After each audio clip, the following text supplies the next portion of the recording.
Merci d'être avec nous. L'actualité du jour, c'est la brève visite que le président de la République, Ismaël Omar Guelleh, a effectuée ce matin à Deridawa, accompagné d'une délégation comprenant de 2 ministres, dont le ministre de Finances et ministre de l'Agriculture. À son arrivée à Deridawa, le président de la République et sa délégation ont été accueillis dignement à Deridawa par une forte communauté djiboutienne qui passe ses vacances là-bas. Et le président de la République a participé donc à la cérémonie de remise de diplôme à 8000 étudiants de l'université de Haramayo, près de Deridawa, une université très cotée dans la formation des techniciens et ingénieurs agronomes pour les besoins de l'Éthiopie. Par ailleurs, le président a reçu le titre de docteur honoris causa.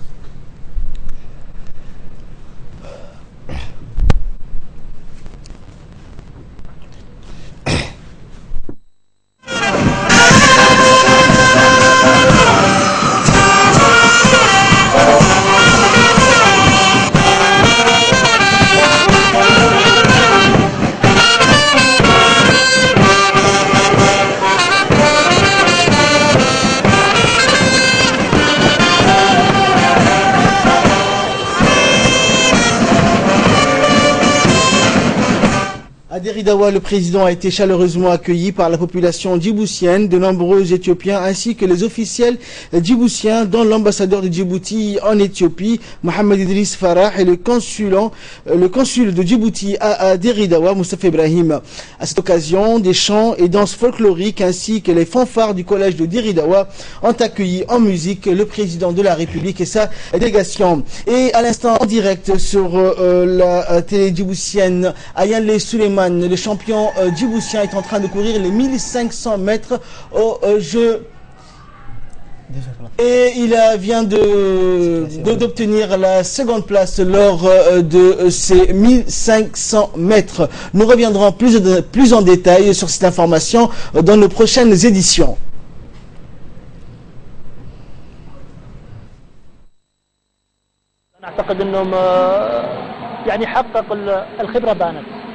بالأمانة الخبرة بانت من كيبلغات سيلات مخلوفي أدى جميع جزئيات السباق كانت رائعة، وإن كان فيه تأخير تقريبا ثانية كاملة في رتم السباق إلى 1200، الأرنب الثاني لم يستطع الإكمال إلى 1200 واكتفى بال 1100.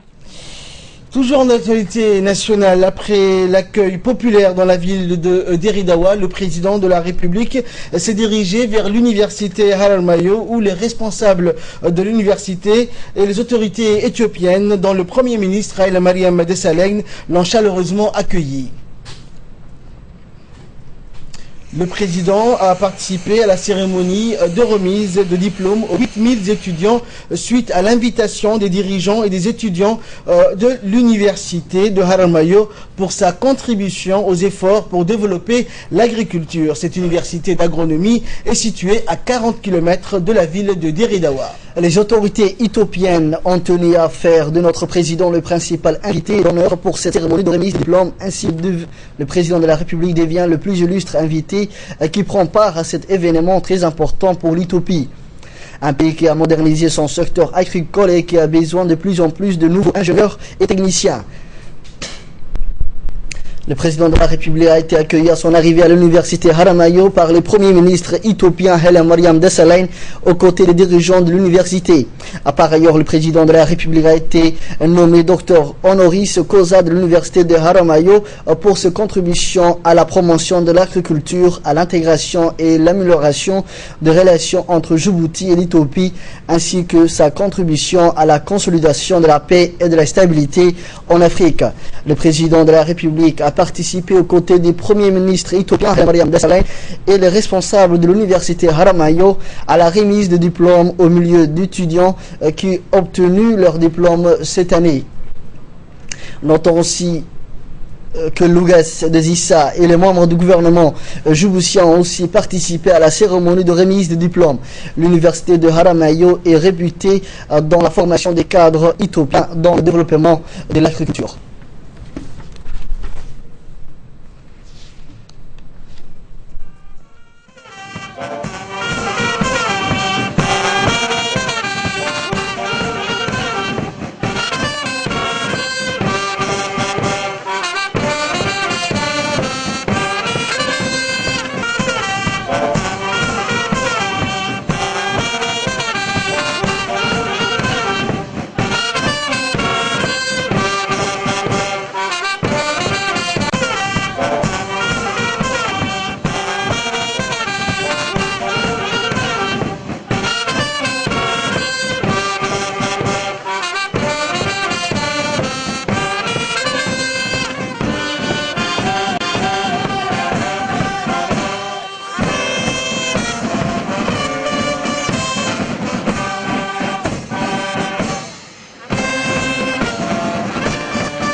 Et par la suite, le chef de l'État, Ismaël Omar Guelleh, a prononcé un important discours en anglais. C'est la langue dans laquelle étudient les étudiants dans cette université, et il s'est prononcé en ces termes.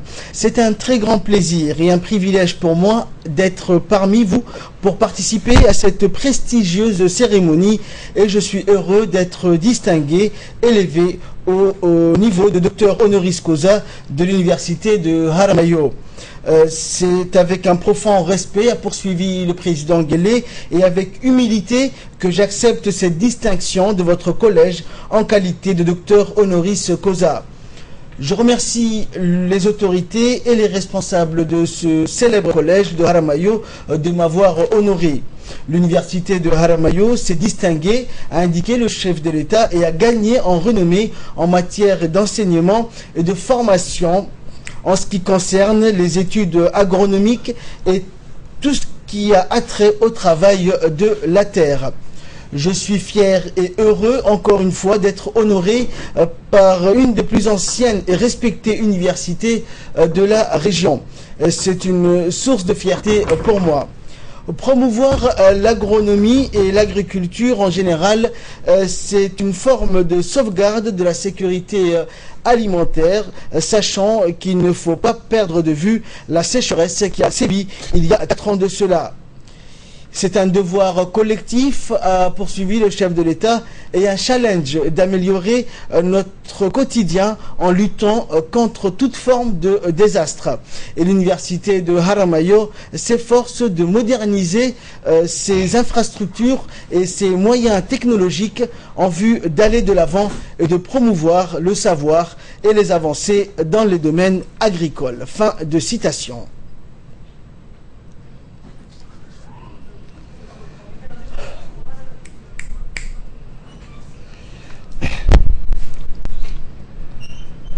Of the greatest challenge we are facing.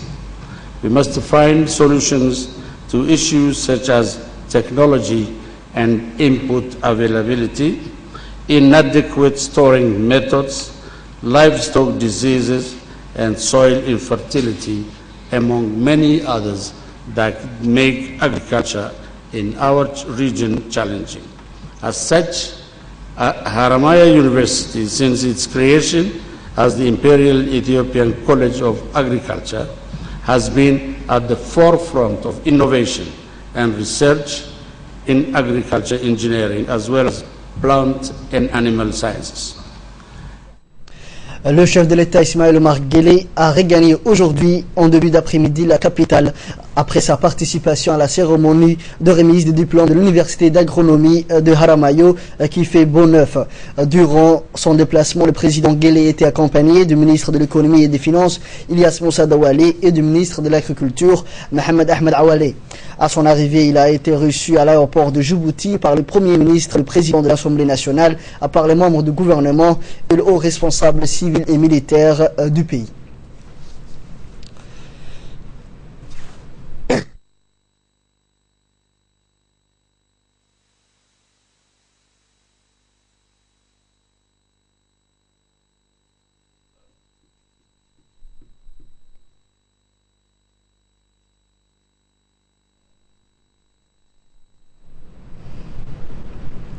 Avant de partir pour l'Éthiopie, le président de la République, Ismaël Omar Guelleh, a eu une rencontre avec la délégation chinoise de la Banque de développement de la Chine dans le salon d'honneur de l'aéroport. Cette délégation était conduite par le vice-président de la China Development Bank, M. Yun Li. La délégation chinoise comprenait également M. Liu Ho, président du Fonds de développement Chine-Afrique. Et les discussions ont porté sur la coopération djibouto-chinoise et les voies et moyens de développer davantage l'intervention et le soutien de la Banque de développement de la Chine dans le développement économique de la République de Djibouti. Le ministre des Finances, Ilyas Moussa Dawale, a participé à la rencontre du président et de la délégation chinoise. Et durant les discussions ont été essentiellement évoqués le nouveau concept initié par le président chinois, à savoir la nouvelle route de la soie qui était jadis un axe de développement commercial pour la Chine, c'était au XXIe siècle. La cérémonie de clôture de la 16e édition du concours régional de commémoration de psalmodie et de tajwid du Saint-Coran, prix du chef de l'État, a été présidée aujourd'hui par le Premier ministre Abdelkader Kamil Mohamed. La cérémonie organisée par le ministère des Affaires musulmanes, de la Culture et des Biens Warf s'est tenue au Palais du Peuple. Outre le Premier ministre, la cérémonie a vu la participation du ministre des Affaires musulmanes Aden Hassan Aden, des membres du gouvernement ainsi que de nombreux invités civils et militaires et du corps diplomatique. Un Djiboutien, Mohamed Ahmed Mohamed, s'est illustré à la première place cette année, le 30 chapitres ou le 30 gis, suivi d'un Kenyan, Zakaria Abdul Hakim, et la troisième place est revenue un Somalien, Mohamed Noureddin. Pour le 20 chapitres ou le 20 gis, la Tanzanie avec Rachid Saif Mohamed a été le premier, suivi d'un Soudanais, Diadin Naim. En troisième place, un Djiboutien dénommé Ali Yahya Jama'a. Pour le 10e chapitre du 10 gis, la Tanzanie à nouveau est arrivée en tête, suivie d'un Soudanais et d'un Djiboutien. Dans une intervention faite à cette occasion, le directeur du WARF, Arcel, s'est dit réjoui du bon déroulement du concours qui, a-t-il dit, s'est déroulé dans les meilleures conditions.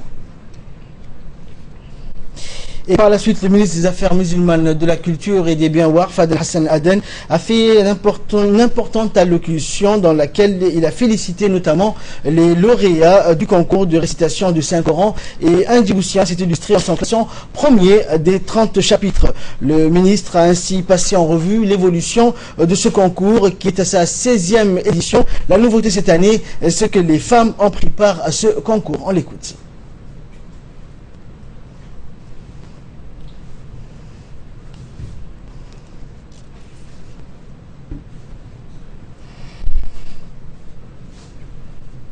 يطيب لي أن أرعى هذا الحفل الختامي لمسابقة رئيس الدولة لحفظ القرآن الكريم، وهي فرصة لتقديم تهانينا الحارة للفائزين في هذه المسابقة، متمنين لهم التوفيق والسداد.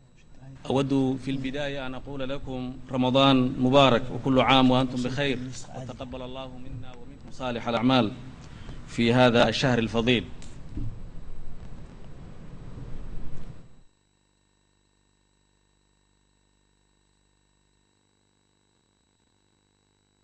القرآن الكريم جائزة رئيس الدولة لحفظ وترتيل وتجويد القرآن الكريم في دورتها 16. وأرحب بأصحاب المعالي والسعادة أعضاء الحكومة وممثلي السلك الدبلوماسي. Enfin, c'est au tour du Premier ministre Abdelkader Kamil Mohamed de prendre la parole. Le Premier ministre a félicité les lauréats du concours de cette 16e édition où plus de 5 nations ont participé cette année. Abdelkader Kamil a saisi l'opportunité de remercier le ministre des Affaires musulmanes pour la bonne gestion et organisation du concours du prix du chef de l'État, tout en rappelant que le président de la République attache une attention toute particulière à ces concours. Et après le discours officiel, place maintenant à la cérémonie de remise des prix où le Premier ministre et les membres du gouvernement présents à cette cérémonie ont remis de leurs mains les prix aux lauréats de cette 16e édition du concours du Saint-Coran. Un Djiboutien, Mohamed Ahmed Mohamed, s'est illustré à la première place cette année, le 30 chapitres ou 30 gis, suivi d'un Kenyan, Zakaria Abdul Hakim, et la troisième place est revenue à un Somalien, Mohamed Noureddin. Pour les 20 chapitres ou les 20 jus, la Tanzanie, avec Rachid Saif Hamad, a été le premier, suivi d'un Soudanais, Diadin Naim, et en troisième place, un Djiboutien nommé Ali Yahya Jama'a. Et pour les 10 chapitres ou les 10 jus, la Tanzanie, à nouveau, est arrivée en tête, suivi d'un Soudanais et d'un Djiboutien.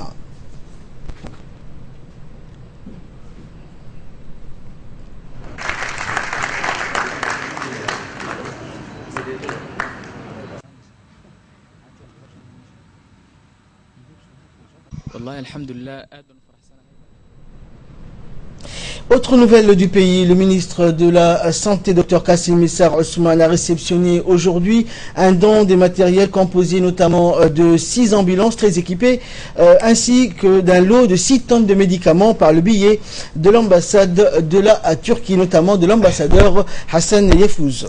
Était présent le secrétaire général de la santé, le directeur de la CAM, le directeur de la coopération et de la coordination de la Turquie. À cette occasion, le ministre de la Santé, Dr Kassim Issa Ousmane, a souligné que ces dons interviennent suite à la rencontre de 2 chefs d'État respectifs et a remercié le gouvernement et le peuple de la Turquie pour ce geste généreux. La visite historique, c'est une rencontre historique. 2 chefs d'État. Ils ont montré que pour renforcer la coopération dans tous les domaines. Djibouti, à mon nom personnel, une bonne année, une bonne santé et un bon Ramadan. Ceci dit, nous nous sommes réunis aujourd'hui pour procéder à la réception d'un important lot de médicaments et de 6 ambulances qui font suite aux engagements qui ont. L'actualité de ce 22h est aussi un accord de convention sur le financement pour la construction de nouveaux ports d'Oralé multipurpose entre le PEA et les ports se tenus aujourd'hui dans la salle de réunion de l'établissement des ports. La convention est signée par le directeur général de la Bank of Africa Mer Rouge, Khalid Muntasir, et le directeur général du port de Djibouti, Saad Omar Guelleh, en présence de hauts responsables de 2 institutions. En effet, le montant des travaux pour le financement de la construction du nouveau port de Doralé multipurpose est estimé à 20 millions de dollars. Et ce nouvel accord renforce le partenariat entre le port de Djibouti et la BOA. La BOA qui est devenue une banque citoyenne à travers son soutien au développement de la République de Djibouti, notamment son accompagnement pour les financements des grands projets comme la promotion immobilière avec le fonds de l'habitat. Elle a aussi participé à la construction de la cimenterie d'Ali Sabié. Le directeur de la Bank of Africa a remercié la direction du port de Djibouti de l'avoir associé au projet de construction du nouveau port de Doralé multipurpose. La délégation de la Banque d'investissement de la Chine est toujours à Djibouti. Après avoir rencontré le ministre des Finances, le président de la République, la délégation chinoise a rencontré ce matin, en fin de matinée, le président de l'autorité des ports, Aboubakar Omar Hadi, et ses proches collaborateurs. La délégation chinoise a eu des informations détaillées sur l'opportunité de développement et d'investissement à Djibouti. Cette délégation de la banque est en visite de prospection et elle a promis à l'investissement de futurs projets d'infrastructure selon le président de l'autorité, Aboubakar Omar Hadi.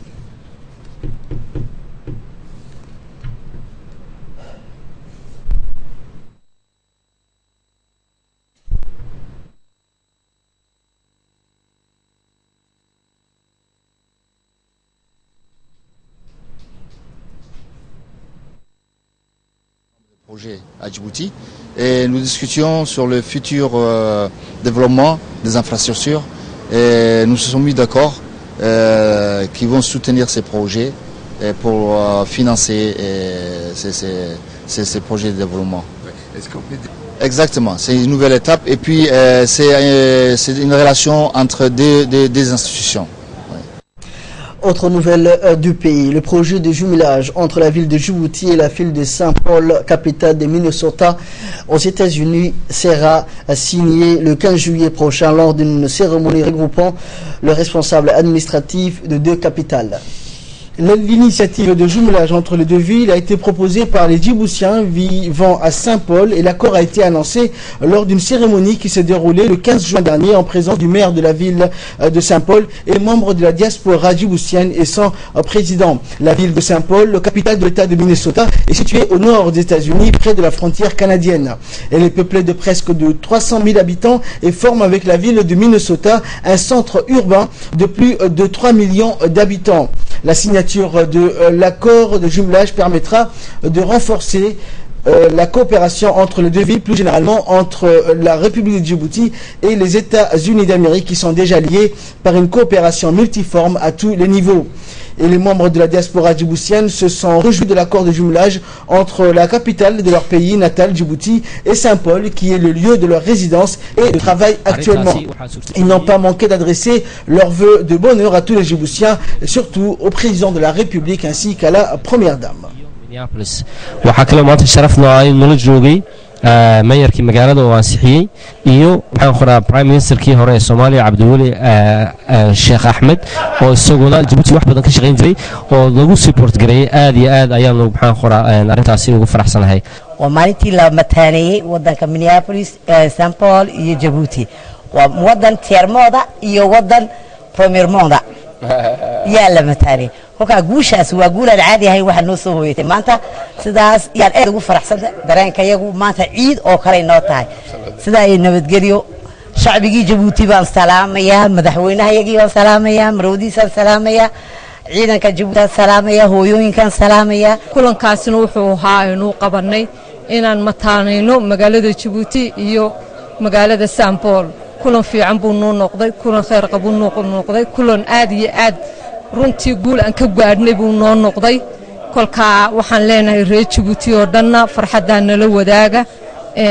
aad iyo aad baan maanta u faraxsanahay oo aad iyo aad horumarka haday tahay xagga tacliinta haday tahay xagga caafimaadka haday ay tahay xagga dhaqanka culture-ka tahay intaba waan la wadaagaynaa hawl noo taala weeyaan halkaasaan hawsha ka sii wadaynaa dhammaan waxaan salaamayaa reer Djibouti oo dhan ha u horeeyay madaxweynaha Djibouti Ismaaciil Cumar Geelle waxaan leenahay fariin baan jaaliyada maxaa la yiraahdaa reer Djibouti ee qurba jooga fariin baan ku soo dhiibana waxaan leenahay wali si joog oo hanaga tagin waan ku baahnay hawsha bilowday inaad noo dabayaaqayso mooyeen anigaga sii tagin iyadoo qarba uma baahninaynoo dhammaystir ku noqon ku leenahay waan ku daba joognaa haddaanu reer Djibouti nahay qurba joogii waxaanu kaa soo codsannay mar kale inaad noogu celiso oo mar kale inaad noo noqoto madaxweynaha Djibouti waan rajaynaynaa insha Allah waxaan halkan ka salaamayaa hooyada Djibouti Khadrac Maxamuud Xayd waxaan leenahay ku soo dhawow farxadan maanta noo furantay baan leenahay nuguna nala qaybsaday xaqiina. Le ministre de l'équipement et des transports Moussa Ahmed Hassan a offert ce week-end un iftar suivi d'un dîner aux stagiaires et futurs agents, ingénieurs et techniciens supérieurs de la société djiboutienne des chemins de fer, la SDCF. C'était au Sheraton Hotel.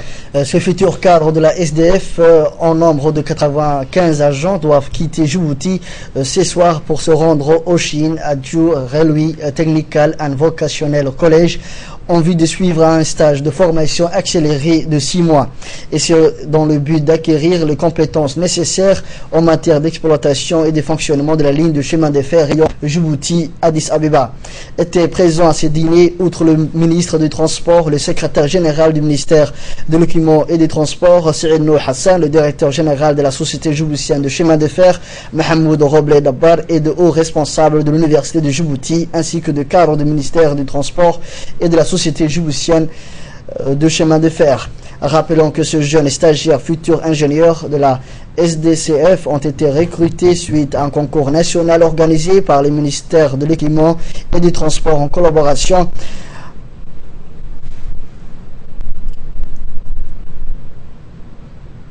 Abeba et Beijing, Pékin.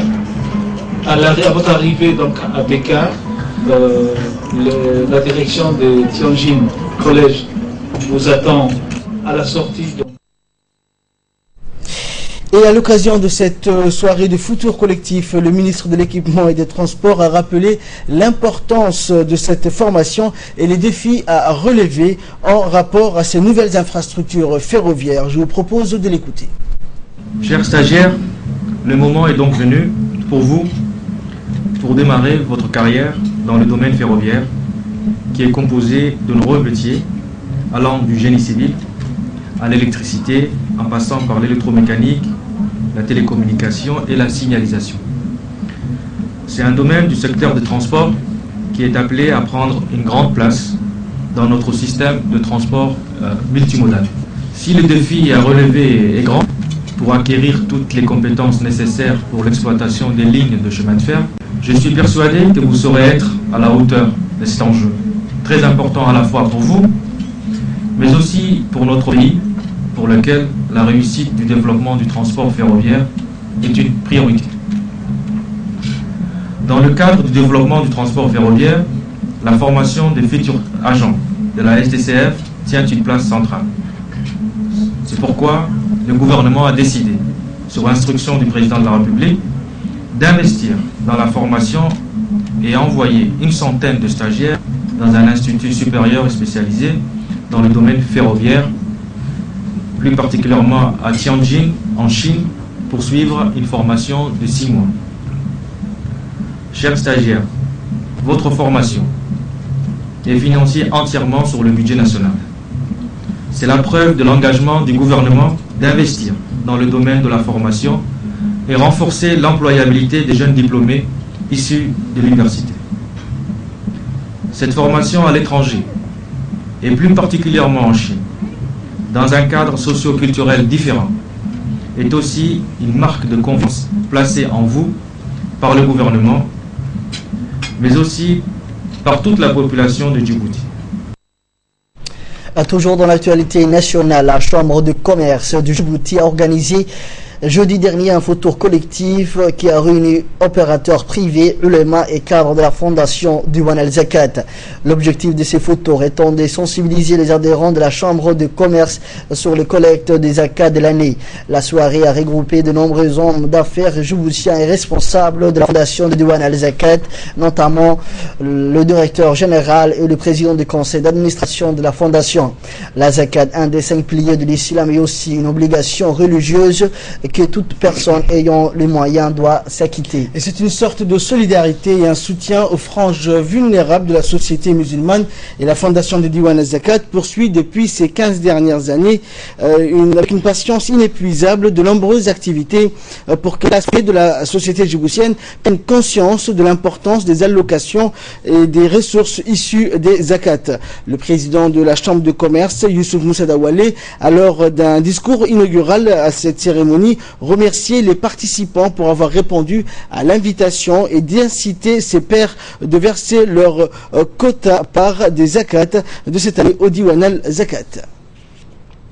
Pour nous expliquer en arabe et en somalien et en afar pour certains aussi, pour que nous puissions respecter toutes les langues, mais aussi pour que nous puissions surtout tenir compte de notre disponibilité pour la bonté, pour la réussite et pour la prospérité de chaque opérateur, afin qu'il puisse acquitter les droits des zakats.